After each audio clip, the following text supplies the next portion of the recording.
আল্লাহ পাক রব্বুল আলামিনের ওই রাসূলের প্রতি আমাদের সবার ঈমানটা পরিপূর্ণ, কথা বলেন না ঠিক না বেঠিক? আমার নবীর উম্মতের বোনেরা,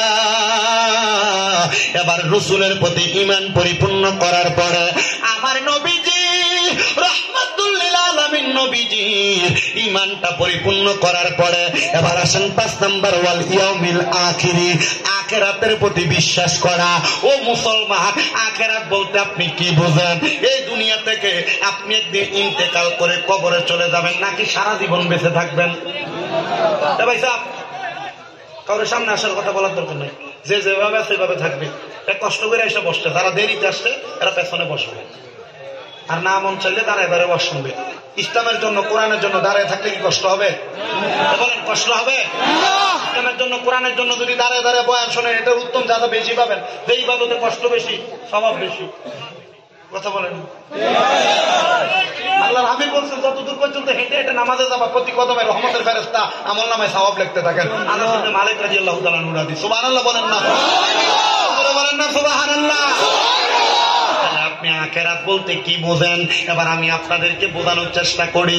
আমরা দুনিয়াতে সারা জীবন কেউ বাঁচবো না, হয়তো কেউ 100 বছর, 100 বছরে তো নাকি 100 বছর, কেউ 80 বছর, কেউ 50 বছর, আবার কেউ 150-200 বছর বাঁচে, কিন্তু একদিন সে মৃত্যুর স্বাদ গ্রহণ করা লাগে, লাগে না? মৃত্যুর স্বাদ গ্রহণ করার পরে আমাদেরকে যখন ইন্তেকাল করার পরে সাদা মার্কিন কাপড়টা গোসলের পরে পরাইয়া দেয়, পরানোর পরে 4 জনের 4 কান্দের মধ্যে কইরা আমাদেরকে অন্ধকার কবরের মধ্যে নামাইয়া দেয়। কবরে নামানোর সময় পরে বিসমিল্লাহি ওয়া আলা মিল্লাতি রাসূলিল্লাহ ওই কবরে নামাইয়া এবার হুজুররা এবং এলাকার মানুষেরা হাতের মধ্যে 3 মুষ্টি মাটি নেয়। মিনহা খলাকনাকুম ওয়া ফিহা নুঈদুকুম ওয়া মিনহা নুখরিজুকুম তারাতান উখরা। যে হাতের মধ্যে মাটি নিল, মিনহা খলাকনাকুম, আল্লাহ এই মাটি দিয়ে আপনি আমারে বানাইলেন, ওয়া ফিহা নুঈদুকুম, এই মাটির মধ্যেই ঢুকাইতেছেন, ওয়া মিনহা নুখরিজুকুম তারাতান উখরা, আবার এই মাটি থেকে উত্তোলন করবেন। মুসলমান, এই মাটির নিচে ঢুকা যাওয়াটাকে বলা হয় আখিরাতের জগৎ, কথা কোন? কিন্তু ওই কবরের অবস্থা 2 রকম হবে, 2 রকম।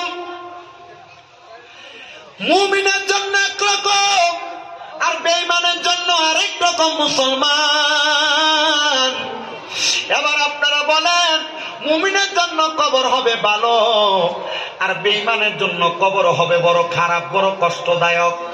যারা মানুষের হক মেরে খেয়েছে, নামাজ পড়ে নাই, ইবাদত করে নাই, রাসূল বলেন হাসরের ময়দানে তার কবরের পরিমাণ মাটি দিয়া তার ডান দিক থেকে জোরে জোরে চাপ দেওয়া হবে।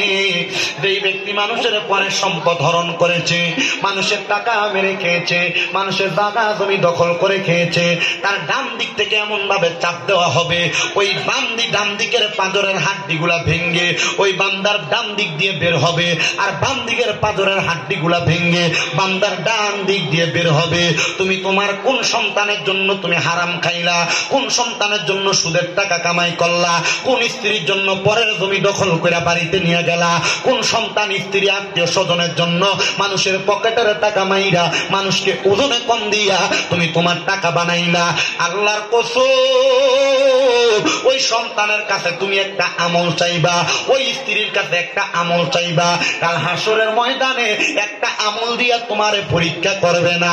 ওই কবরের মধ্যে কবরের মাটিও তোমারে রাখতে চাইবে না, বলবে তাড়াতাড়ি আমি মাটির মধ্য থেকে এই বান্দার জাহান্নামের আগুনে ফালাইয়া দে। আর যেই ব্যক্তি মুমিন মুসলমান, ওই মুমিন কবরে যাওয়ার আগে থেকে রহমতের 3 জন ফেরেশতা মুমিন বান্দার কবরে জান্নাতের বিছানা বিছায় দেয়। আমাদের মরা লাশটারে আমরা ওই কবরের মধ্যে জান্নাতি হিসেবে রাখতে চাই কি চাই না? আমি এটাকে সুরে সুরে একটা গজল লিখছি, আমার জায়গা হবে আমার মরা লাশের লাইগা, মসজিদের পাশে আমার, মসজিদের পাশে আমার কবর দিও, কইরাই আমার জায়গা হবে নি, আমার জায়গা হবে মরা লাশের লাইগা, মসজিদের পাশে আমার কবর দিও, কইরাই আমার জায়গা।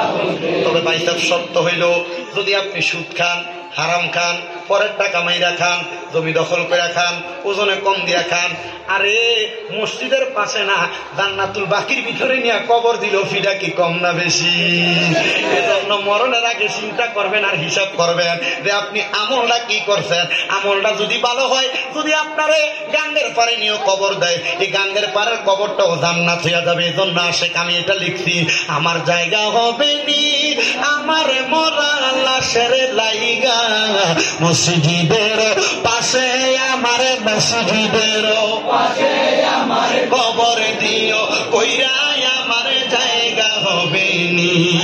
এলাকাবাসী রে, আমি তোমরার ছেলে সন্তান কয়দিনের লাগিয়া, মরার পরে সবাই আমায় যাবে রে বলিয়া, কষ্ট হইলে 3.5 হাত মাটি দিও, খুইরাই আমার জায়গা হবে নি, আমার জায়গা হবে নি, আমার মরা লাশের লাইগা, মসজিদের পাশে আমার মসজিদের পাশে আমার কবর দিও, কইরাই আমার জায়গা হবে নি।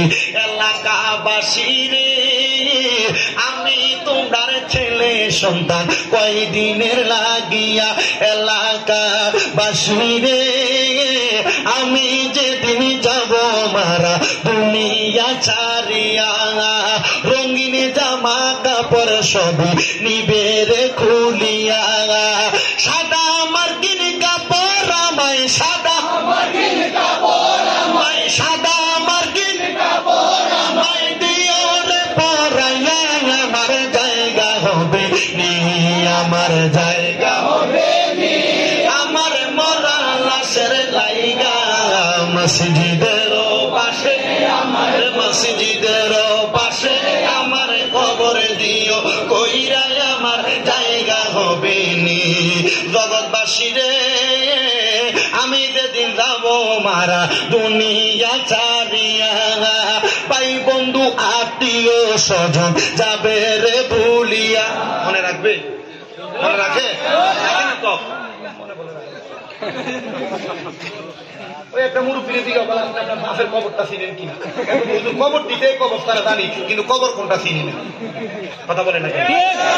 জগৎবাসী রে, আমি যেদিন যাব চইলা দুনিয়া ছাড়িয়া, ভাই বন্ধু আত্মীয় স্বজন যাবে রে ভুলিয়া, তোমরা তোমার মাঝে শরীক রাখিয়া করিয়া, আমার জায়গা হবে নি, আমার জায়গা হবে নি, আমার মরা লাশের লাইগা, মসজিদের পাশে আমার মসজিদের পাশে আমার কবর দিও, কইরাই আমার জায়গা হবে। এ আমার গাংপার এলাকার যুবক, এ ভারতের আসাম রাজ্যের হাইলাকান্দি গাংপার এলাকার বাবারা, তাইলে ওই আখিরাতের মধ্যে আপনার আমার বড় হিসাব নিকাশ করা হবে। ওই আখিরাতের মধ্যে যাওয়ার আগে, কবরের জগতে যাওয়ার আগে আপনারা বলেন আমাদেরকে ভালো ভালো আমল করার দরকার আছে না নাই? এই দুনিয়ার মধ্যে সবচাইতে ভালো আমলের মধ্যে উত্তম আমল হইল আমার আল্লাহর ইবাদত নামাজ আদায় করা। আর আমরা মুসলমান দাবি করি, কিন্তু ওই ইবাদত নামাজের কাছে দিয়েও যাই না, কারণ মসজিদে মাগরিবের নামাজ পড়ছি, ইমাম সাহেবরা জিগাইলে টের পাওয়া যাবে যে হুজুর 2 কাতার মুসল্লিও হয় নাই, কিন্তু আজকে মাহফিলের মধ্যে মানুষের অভাব নাই। ঠিক না বেশি? আর জুমার দিনে আল্লাহর ফালরা মসজিদে যে থুপ করে অনেকগুলা, ঠিক নাই? মুসলমান দাবি করো। এই জন্য আল্লাহর নবী বাইহাকি শরীফের হাদিসের মধ্যে বলে, এটা হলো কিয়ামতের আলামত যে তারা মুসলমান দাবি করবে, লা ইয়াবকা মিনাল ইসলামি ইল্লা ইসমুহু, যে তারা মুসলমান ইসলামের নামে মাত্র থাকবে, কিন্তু তাদের কর্মকার্যে তারা মুসলমান এটা প্রমাণ হবে না। আপনি মুসলমান, আপনি নামাজ পড়েন না, আপনি মুসলমান, আপনি রোজা রাখেন না, আপনি মুসলমান, আপনি দান সদকা করেন না, আপনি মুসলমান, আপনি সমাজের মধ্যে ইসলাম ধর্মের কর্মকাণ্ড করেন না, আপনি মুসলমান, কিন্তু আপনি আপনার ছেলের বিয়েতে গান বাজনা করেন। আপনি মুসলমান, আপনি আপনার নাতির মুসলমানের ভিতরে আপনি গান বাজনা করেন। কথা বলেন না ঠিক না বেটি? একজন মুসলমান কোনোদিন এমন কর্ম করতে পারে না। আর যদি এমন কর্ম করে এটা নামে মুসলমান, এটা কোনো কামে মুসলমান না। আল্লাহর হাবিব বলে এদের জন্য কবরে রয়েছে আযাবুন শাদীদ।